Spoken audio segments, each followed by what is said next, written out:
que a gente... Você tinha falado, por exemplo, do suco de uva integral, né? Por que a gente vai...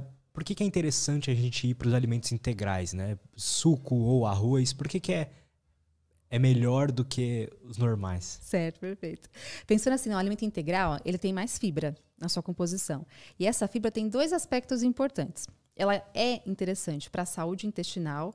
E aí, o que ela faz? Lá no ambiente intestinal, ela é um substrato, é uma comidinha para bactérias mais benéficas. Então, lá no seu intestino, no meu também, tem um monte de bactéria lá.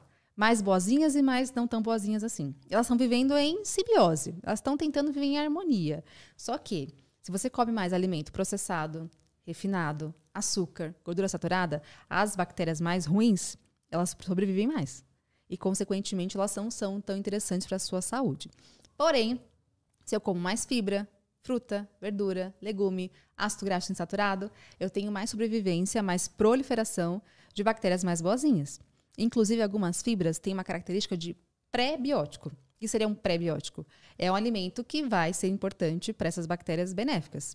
E quando eu dou mais esses alimentos, essas fibras, consequentemente, eu tenho mais produção de alguns tipos de componentes, como butirato, por exemplo, que é importante lá no intestino, que é produzido por essas bactérias boazinhas, para uma saúde adequada, não só intestinal, mas global. Então, tudo que acontece no intestino, ele extravasa. Ele não fica só lá. Antigamente a gente achava, intestino é só para defecar e pronto, né? Não é. Então tem uma conexão com o cérebro, com todo o seu corpo de modo geral. Então tudo que acontece ali, na verdade assim, ó, a palavra defecada, a palavra que é enfesada. Enfesada. De onde que vem?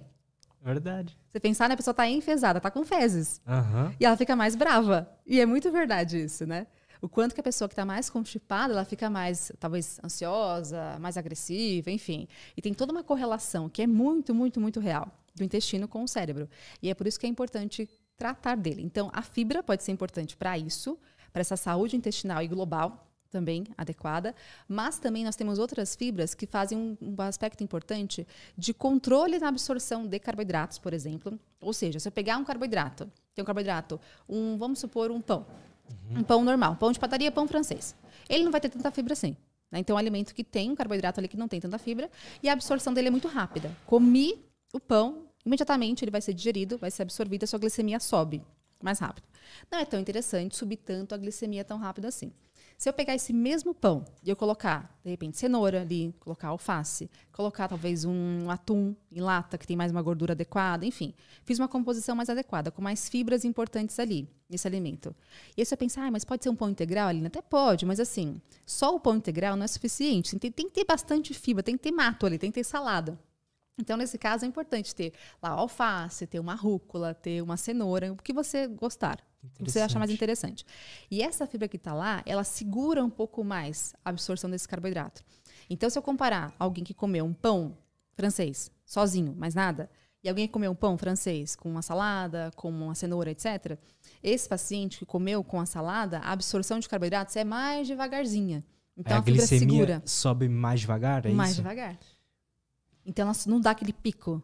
Ela vai mais devagarzinho, mais branda. E qual o problema de dar esse pico? Por que é ruim que a glicemia suba rápido e é bom que ela vá devagarzinho?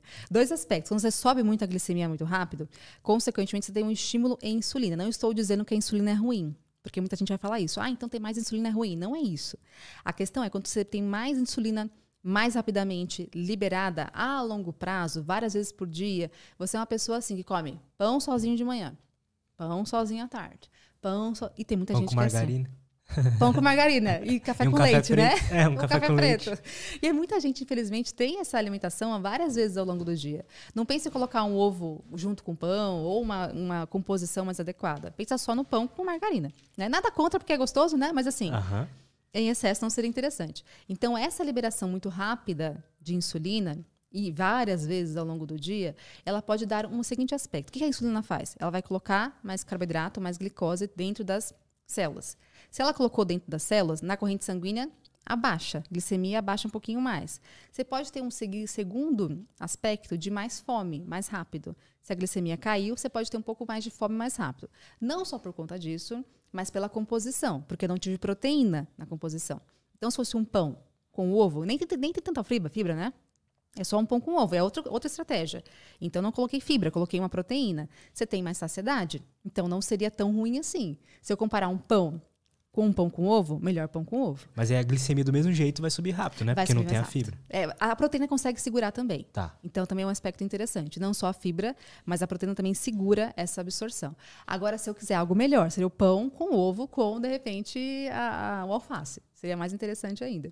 E aí a questão é, se a gente pensar nessa glicemia muito alta, se eu tenho um paciente que tem diabetes, não seria interessante? A glicemia dele vai subir, vai ficar mais alta. Ela não vai conseguir ter um controle tão interessante assim.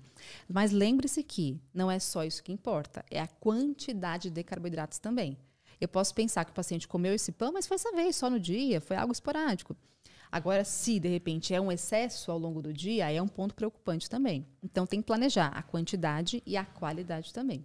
Se é um paciente que tem uma SOP, que é uma síndrome do ovário policístico, nesse caso também ela tem uma questão mais envolvida com resistência à ação à insulina. E nesse caso, é importante pensar também na qualidade desse carboidrato e nesse pico de glicemia também é um ponto a ser considerado. Então, para esses pacientes que têm alterações glicêmicas, é importante cuidar um pouquinho mais dessa glicemia em excesso. Se é um paciente que não tem, não teria tanto prejuízo assim, mas pensando numa questão de qualidade da alimentação, é melhor pensar numa composição que tenha mais proteínas, mais fibras, para manter a glicemia um pouco mais constante, sem esses picos tão altos ao longo do dia.